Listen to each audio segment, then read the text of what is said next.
Thank you very much, Mr. Chair, Ambassador Luis Cordero, Secretary General, ambassadors. I've seen Mr. Riyad Insanali from Guyana, who's representative to the OAS.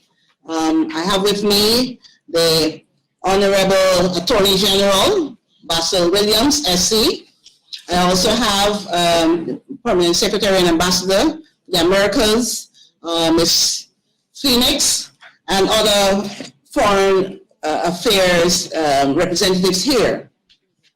Thank you for this opportunity. My delegation wishes to record its appreciation for the interest of the Organization of American States, the OAS, in the state of the electoral process in Guyana. We have taken careful note of the statements by Mr. Golding and Secretary General Louis Almagro. This is a difficult time for our country, and our political leaders, the democratic institutions, all are working to resolve the issues arising from the March 2, 2020 general and regional elections.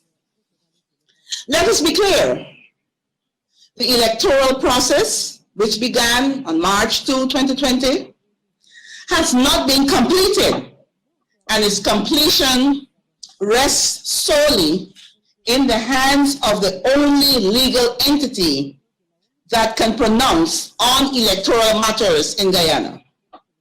That is the Guyana Elections Commission, GCOM. His Excellency President David Arthur Granger has stated publicly on numerous occasions that he would abide by any declaration that the GCOM chairperson makes in keeping with the laws of Guyana. To date, the chairperson of GCOM has not made a declaration on these elections. President Granger has repeatedly stated that the executive branch of government does not have a role in managing elections. That role is given by the Constitution exclusively and explicitly to the Elections Commission. The matter of a final declaration by GCOM has been through several legal processes. As a result of several rather serious anomalies that affected the credibility of the result. These legal challenges, catered for in the supreme law of the land and the Constitution, have caused a protracted delay in the process.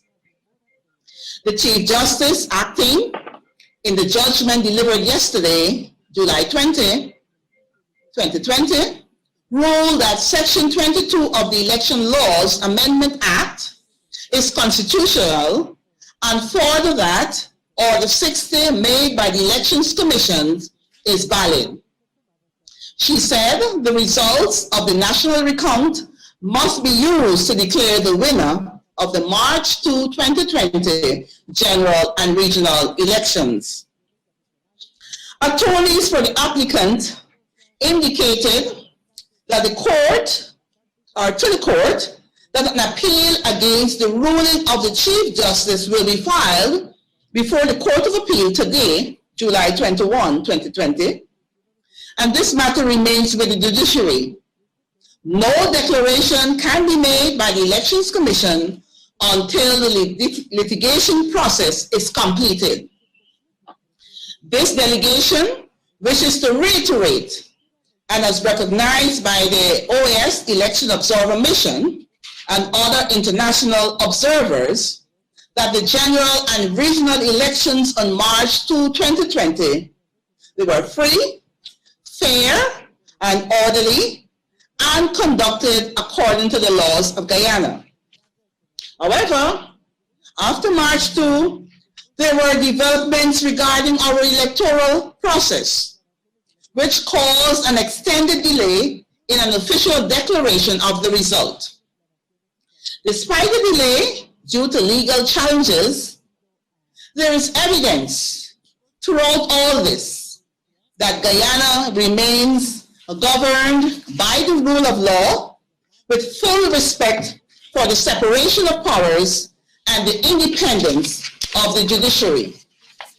There has been no breakdown of the rule of law in Guyana, and my delegation wishes to reiterate the following facts: that the electoral process is managed by the Elections Commission, GCOM, an independent body constitutionally charged to conduct and supervise the elections. That the executive branch of government has never tried to influence, interfere with, or instruct GCOM. That the president attempted, with agreement of the leader of the opposition, to find a way forward by inviting CARICOM to be the interlocutor and to support a recount by GCOM. That the CARICOM proposal for a recount of all electoral districts as a means of assuaging the contesting parties and defining and determining a final credible count. The word credible is underlined. And by this I mean sought to reconcile the ballots issued with the ballots cast, those that were destroyed, those that were spoiled, not stamped, and as deemed necessary. The counterfoils, their stubs, authenticity of the ballots, and the number of voters listed and crossed out as having voted, the number of votes cast without using ID cards, the number of proxies issued, the number of proxies utilized. Efforts were made to look at statistical anomalies as absorbed in the poll books. At all times, the executive branch, GCOM, and indeed all stakeholders have been respectful of the rulings of the courts. President Granger has stated repeatedly that he shall accept the declaration of the results by the Elections Commission, which allow for a democratically elected government to be sworn into office. And those were quotation marks. Guyana is a democratic nation and intends to remain so. Further, there is no breakdown in law and order in Guyana. Guyana continues to remain a peaceful, law-abiding state. And throughout this lengthy process, which has been guided by several constitutional provisions, the people of Guyana have remained patient, calm, and peaceful. The international community should therefore also be patient and not seek to influence unduly the constitutional and legal processes which are currently ongoing in Guyana. I thank you, and now I'll ask my Attorney General just to clarify some spoken words by the Secretary General and Mr. Golden. Thank you. Thank you, Minister.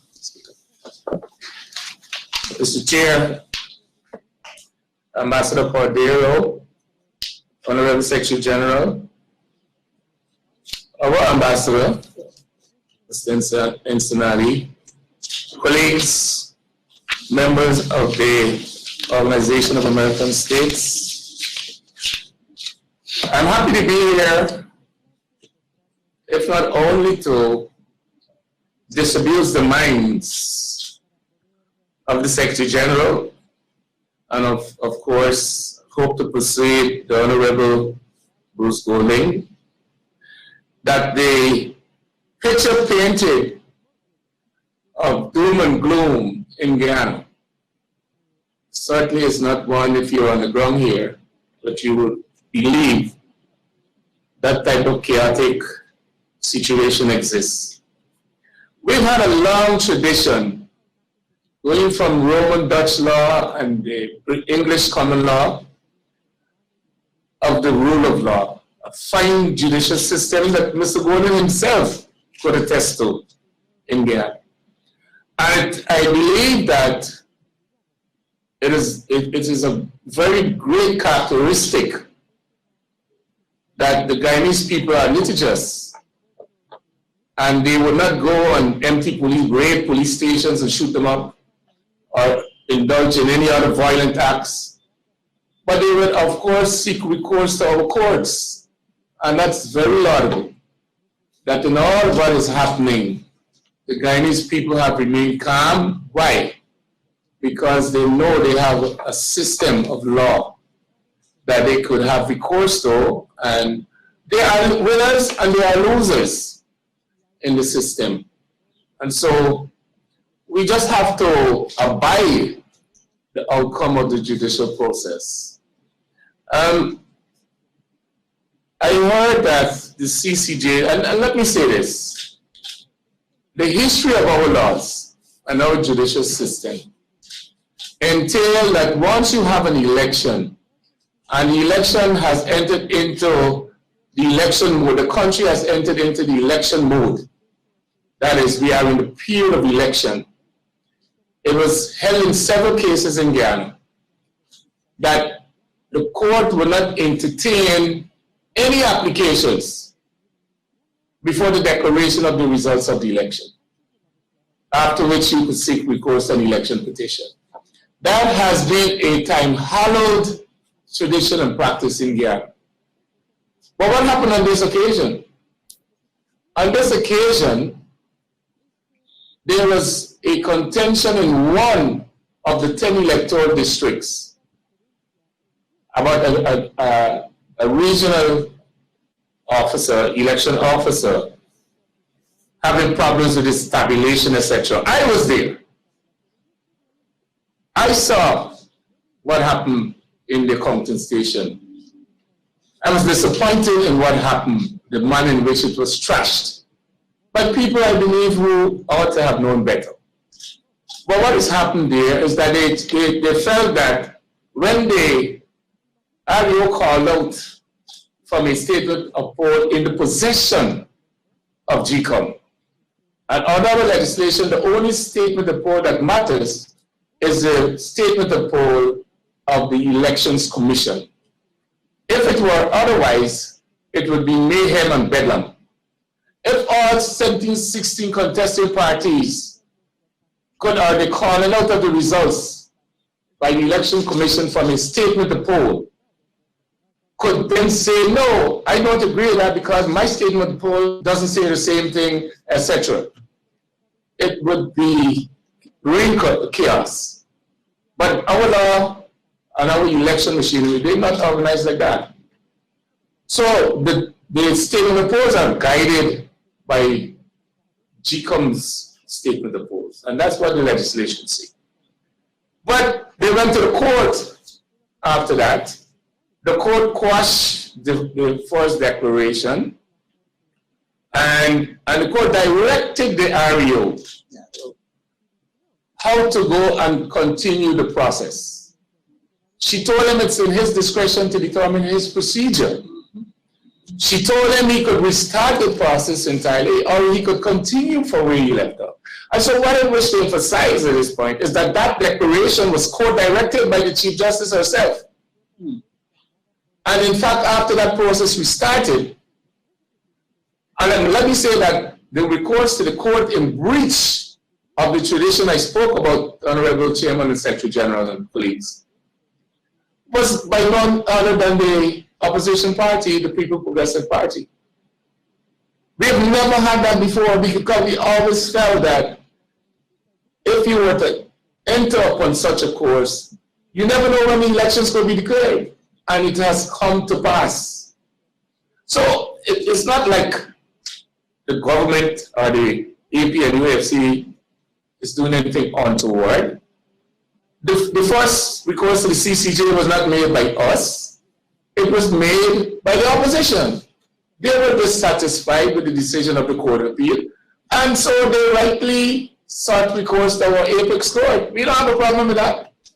It's better that we have that type of resolution in Guyana than to have the opposite that you see all over the world. We are peaceful, law-abiding citizens. We are trying to mold our country into one people, 6 different races. To one people, one nation, one destiny. We are getting there. We are getting there. But lo and behold, we have a lot of outside intervention in our affairs. But we will continue. Our president has said from the outset that he will abide by the decision of the Guyana Elections Commission. There has been no decision by our Elections Commission. He also said he will abide by the rulings of the courts. He has abided by the rulings of the courts. He will abide by the Constitution, and he has abided by the Constitution. So what I would say, respectfully, colleagues, Secretary General, Chair, I would say that you should give us a chance. I believe all this is premature. There has been no declaration. If there were a declaration, we could understand. But we haven't reached that stage where we're trying to get there. And we wish to say this. We could be more affronted. Our president is an incumbent president. Came into office 5 years ago and he started a transformation to bring Ghana into a proper state that people are proud of us after the 23 years that had occurred before. When we were a drug state, a narco state, a pariah state. We've stopped all of that in Ghana. When we entered into government, we were blacklisted by FATF and CFATF. Within a year, we were removed. The EU also had us blacklisted. We came out of that blacklist. Disculpe, tal vez pudiera... With all due respect, perhaps you could conclude your presentation. We've surpassed the allotted time, so please, if you could conclude. Thank you. Mr. Chair, just quickly, therefore, let me say that, one, the CCJ never made a ruling that the results of the recount must be used by GCOM in determining the results of the elections. That was never a decision of the CCJ. And also, we wish to say that those recount figures came from the order that was made to try to assuage the contestants. But the CCJ has held that order was subsidiary legislation. It's the lowest level of legislation in Ghana. And it said it could not be used to interpret the Constitution of Ghana, which is the supreme law. And the CCJ has also said that it was in tension with the Constitution and therefore it must go, and it was invalid. And lastly, the CCJ said that it could not create a different electoral regime from the existing one.